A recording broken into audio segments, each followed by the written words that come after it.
Oh. Okay, now I know. Oh, God. This guy clearly had no business doing this much weight. There's gonna be some extensive surgery. This is a spiral fracture. This is painful to watch, and this was extremely painful when it happened. Today, I'm gonna cover some of the worst injuries from strongman, powerlifting, and the gym in general. Now, if you watch my videos before you go train, you might wanna hold this off and watch it after, because some of these look like they're pretty brutal. My videographer got them for me. I haven't actually seen them yet. So let's see. Now, the one thing I do want to do before we actually kick into them though, is talk about the relative risk of injury in different sports. Strongman, powerlifting get such a bad rap for injury risk, but we'll link the study down below. The incidence of injuries per 1,000 hours of participation in sport at the elite level for powerlifting is 3.6. 3.6 injuries per 1,000 hours of participation. Compare that to rugby, 43 injuries per 1,000 hours participation. Hockey, 15 injuries per 1,000 hours of participation. Basketball, 14. You can see there's actually nothing safer than powerlifting when it comes to sport. In this study, it's been found to be safer than running on the treadmill and a rowing machine. That might be hard to believe, but I do believe it with the relatively low amount of injury. So don't let this scare you away from the gym. Don't let this scare you away from strength sports. Let's just use this as a little bit of entertainment at other people's expense, myself included. I get a little highlight in here. The first video for 1977 World's Strongest Man, Franco Columbu. And this is the iconic fridge carry. I have so many people who come to me and say, oh, do you do stuff like carry fridges? And this is the reason why we don't. I'm also, by the way, I'm gonna tell you what the injury probably is and how you would recover from that and how you'd prevent that in the first place. So let's watch Franco. I already know what happens. If you don't know, brace yourself. Whoa. We're gonna slow that down a little bit. Okay, I actually haven't watched this in slow-mo before. Okay. So when he takes this step,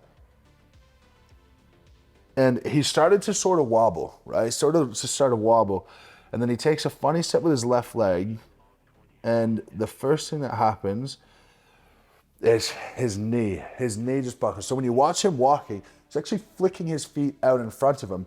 Now, some people, and more often females than males, have the ability to hyperextend their knee. If you hyperextend and load, that's where some significant issues can take place.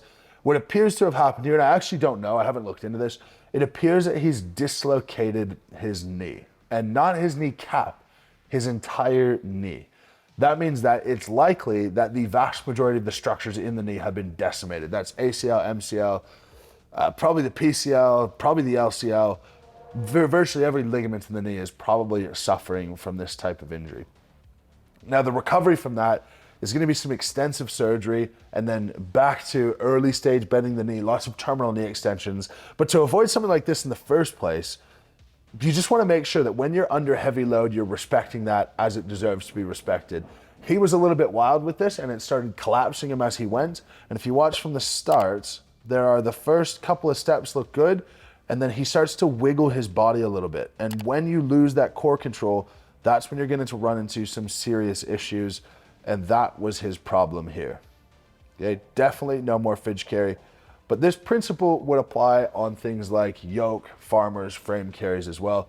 Make sure that when you're planting your leg, you have a slight bend in your knee, and that's going to give you some power. You don't want to rely on a straight leg and just on your joints. You want to rely on the strength of your muscles, of course. Now, next one, we got an Atlas stone. This is the most famous strongman injury. I've definitely seen this one before. And when you're loading an Atlas stone to such a small little circle, obviously you can't see it, so it becomes difficult. When you get in this position where you're extended all the way up and you know that you're pretty close, it's really tough to leave it, and you almost get in a place where you want to pin it and get your hands under and push. But I've seen several moments like this come very close. Some, by the way, have got to the point all the way to where it's landed beside the person's head. So this guy, he's passed out and the stone has fallen. If you look closely, it falls on his right arm. Now I imagine the stone is somewhere in the low 300s, and that falling straight in your arm, I'm going to assume his humerus was shattered. Now, that's going to be surgery. That's going to be a pretty lengthy recovery process. When it comes to lifting Atlas stones, you never want to get yourself in a situation where you're pinned against the platform and the stone's on top of you and you're relying on your strength to not have the stone fall on your body. You want to be in control of that the whole time. Work on extending nice and high. And the number one thing that I find is that if you come over top of the stone, you have leverage to pull up. If you hug the stone, all you can do is front squat and lean back. So try to get over top, get your tachy right, and that should help you. If you want to check out an Atlas stone vid, I'll pop that link right up here. I went over all the steps to do Atlas stones well. Which is ironic because the next video features yours truly. This is at 2022 World's Strongest Man, and this may be the biggest injury of my career based on how much it's inhibited me moving forward. So this is my first World's Strongest Man, my first professional show ever. I had never ever trained with tachy before. I used it in a couple of competitions, so I definitely wasn't prepared to lift this type of stone. That being said, I lap it really quite well, and I made a mistake here. If you watch, I am a half a meter away from the platform. You're not gonna load the stone from there. So what I ended up doing is lifting it up and reaching it forward as far as I could. I'm gonna slow this down. This is painful to watch, and this was extremely painful when it happened. Now you play it back at half speed, and if you watch my right ankle, I have this moment in time where my right ankle comes down towards the ground, and this is a high ankle sprain. Most people think of ankle sprains as your ankle joint and that bit where you say like roll your foot over and the outside of your ankle is quite sore. This is your tibia and fibula. They rotate, and when they rotate, that's a high ankle sprain. There's structures in between, and it's a very, very long recovery. My right ankle has never moved the same since. Now I'm playing it at half speed. You watch my right ankle. I start to fall off to the right, so things weren't going well to begin with. But then my ankle folds. It doesn't look that bad from this angle, but this is a substantial injury. There's other videos that I'm not showing today where you can actually have a spiral fracture of your tibia and fibula, and you can have your leg cut in half doing something like this. So I was extremely fortunate. And you can see as soon as my foot hit the ground, my whole body gave out. There's nothing I could do there. And thankfully the stone avoided hitting my other foot, and I did a lovely back roll for style points. All right, our last Atlas stone injury. If you recognize this background, you know this one. This is iconic. This is World's Strongest Man 1998. So we're 1 year after Franco destroyed his knee. No, just kidding. We are 77 to 98. We're 21 years after Franco destroyed his knee. That was really early on in World's Strongest Man. If you see this scenery, you probably know what it is. And we see a very young Big Z lifting Atlas stones. This is before tachy was a thing. The stones would have been relatively light, but dusty with no tachy, so still very, very difficult. And he basically gets it up. He pins the stone against the wall, and this is one of those things you should just never do. This risk of injury is so high. Unfortunately for Z, he falls down to the ground, and the stone lands straight onto his stomach. Now, Z being Z, he sort of just gets up and shakes it off a little bit. He looks like he's in some considerable pain, but that is not ideal. Again, this gets back to the principle of never pin the stone against your body on the platform. The risk of your lights going out or you losing balance is far too high. The thing I will say again, if you're trying to get the Atlas stone high, there's two things. One, if you get your hands over the top, that's great. Two, the closer your feet are together, the taller you are when you're standing. So that can be a little hack as well. Move those feet closer and you could avoid stuff like this. Okay, the next injury, again, this is iconic, so I know exactly what's happening here. JF Caron at the Arnold Strongman Classic, going for max log, 420 pounds. And this is just uncomfortable. This is like worst nightmare stuff. They had just done max squat before this. JF won that event, absolutely decimated everyone else. And he gets the log to his shoulders. And we're gonna play this at 0.25 speed. And if you watch his quads, when he dips, his left quad pops straight off. And then once that happens, you see a little ripple in his pants. Then his other quad goes as well. And this was for the most part, the end of the incredible career of JF Caron. Now, some ideas on how to avoid this one. Now, that's a bilateral quad rupture. That's a significant injury. First of all, you got to go in. The surgeon's got to go in with like literal fish hooks, pull that tendon down, staple it back into your body so that you can literally walk again. Now, to avoid this and to avoid knee pain in general when you're doing something like log press, the wider your feet are and the more pointed out they are, the more your hips are going to get involved. There's a balance though, because the wider your feet and the more pointed out they are, the less stable you become. So less stable, less knee pain, more stable, more knee pain, more knee dominant, I should say, and knee dominance can lead to knee pain if you don't rest and recover appropriately. Of course, straight after a heavy squat, it's impossible to rest and recover appropriately for then max log.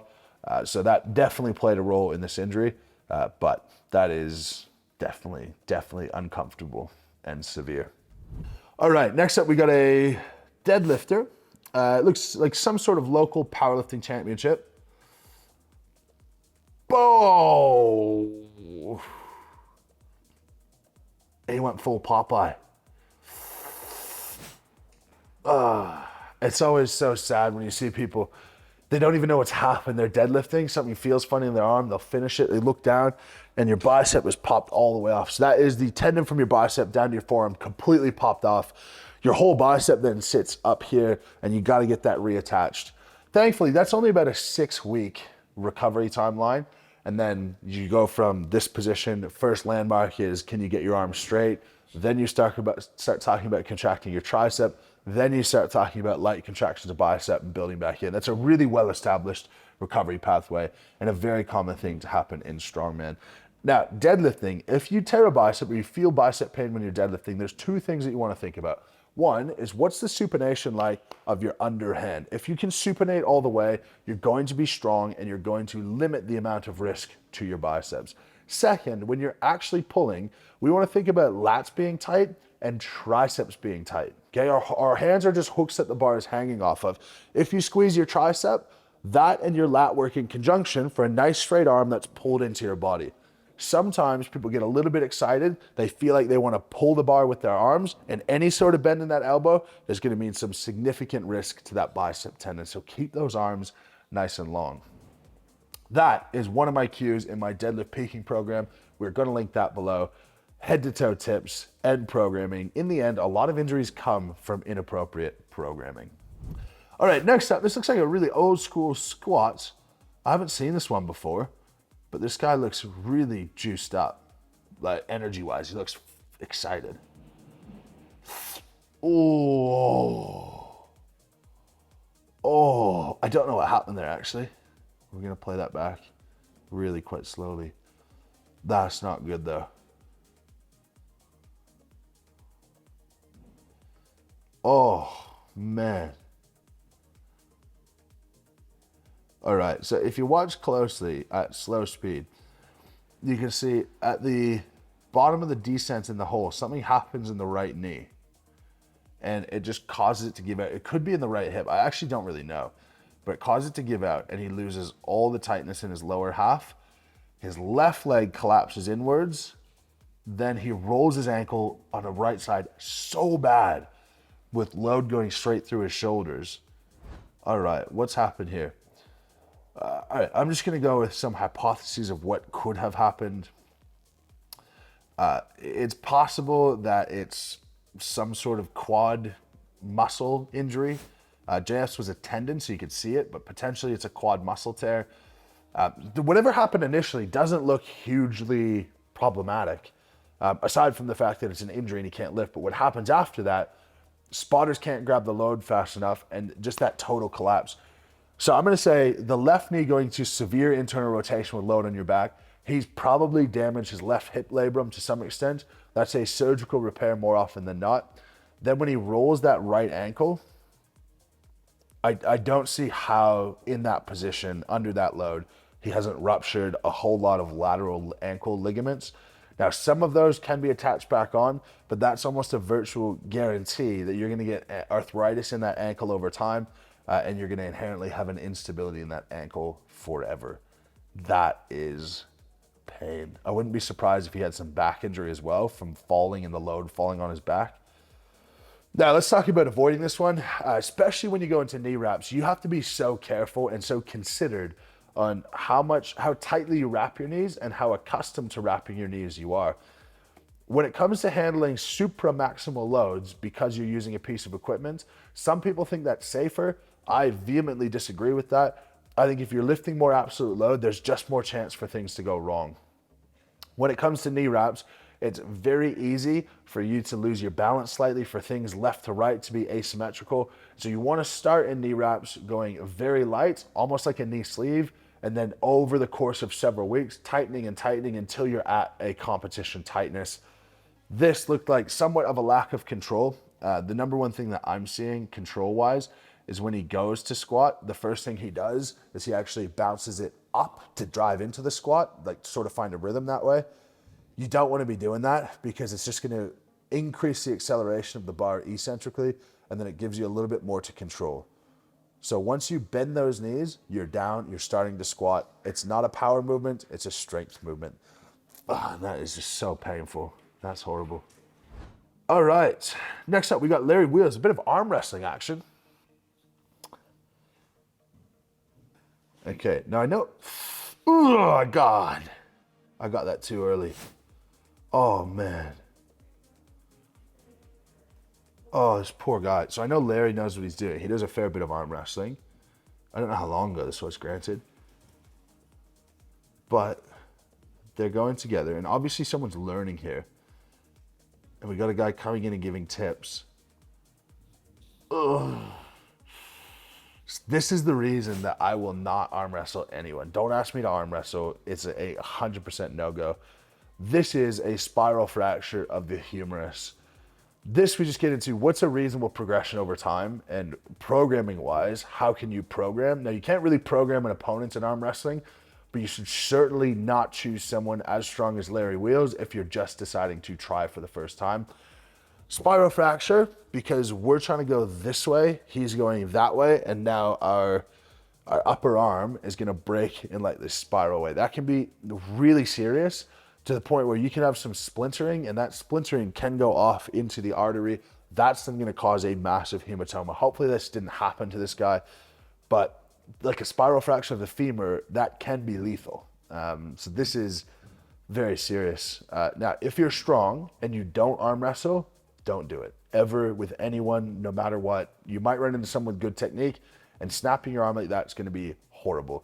Now, recovery-wise, you're gonna have to be casted up. Depending on how serious it may be surgery, may not be surgery, but you're gonna have to be casted up, and to get the same upper body strength back that you had before is gonna be a real uphill battle. All right, I see a commercial gym leg press and someone wrapping their knees, which means we're probably saving the worst for last. Oh no. Oh, there's so many things wrong here before it even gets to it. The hands on the knees and full lockout, so you're pushing yourself in, like, I know what's gonna happen. Oh. Yep. Oh man. You know. Oh man, there's two things going on here. There's the obvious.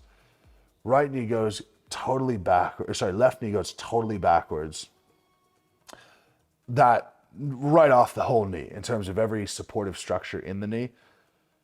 But if you watch closely, if you watch the right leg as well, as soon as the right knee snaps backwards, you've got this like jump in the right leg that makes me think a quad might have ruptured or something might have happened on the right side as well. And his leg is backwards 90 degrees. Okay, if you're leg pressing, unless it's for an actual competitive reason, don't wrap your knees to the point where it's assisting you with load. If you want that for a bit of support, go to knee sleeves first. If knee sleeves aren't giving you enough, just wrap lightly. And second, always keep your knees soft when you're leg pressing. There is so much weight that if that goes wrong, you're gonna be in some serious trouble. This guy clearly had no business doing this much weight. It was quarter reps, slamming the lockout and pushing. Never ever put your hands on your knees when you're leg pressing. Two reasons. One, this. Two, you want to pull yourself down into the seat. so you protect your low back and your butt stays down into the seat as best you can. Recovery for this guy is going to be substantial and significant. Who knows how much damage happened in that knee? This type of stuff could leave you walking with a cane forever. It could mean a permanent disability of sorts. That is so full on. I hate those. There's a handful of those videos online. Those are some of the worst injuries from the gym. I do want to reiterate, the likelihood of getting injured in the gym is lower than the likelihood of getting injured anywhere else. And I hope you see a lot of these are explainable and correctable, and just make sure you're doing what you want to do. If you want a bit of guidance, my programs are linked down in the description, but just go in, be sensible, work within your limits, work relatively hard, and you'll probably get where you want to go. Hopefully that didn't put you guys off too much. Hopefully it didn't make you cringe too much. Hopefully you didn't watch this before you're going to train. Thank you very much for watching. Subscribe, and we will catch you in the next video. Lift heavy, be kind, as always.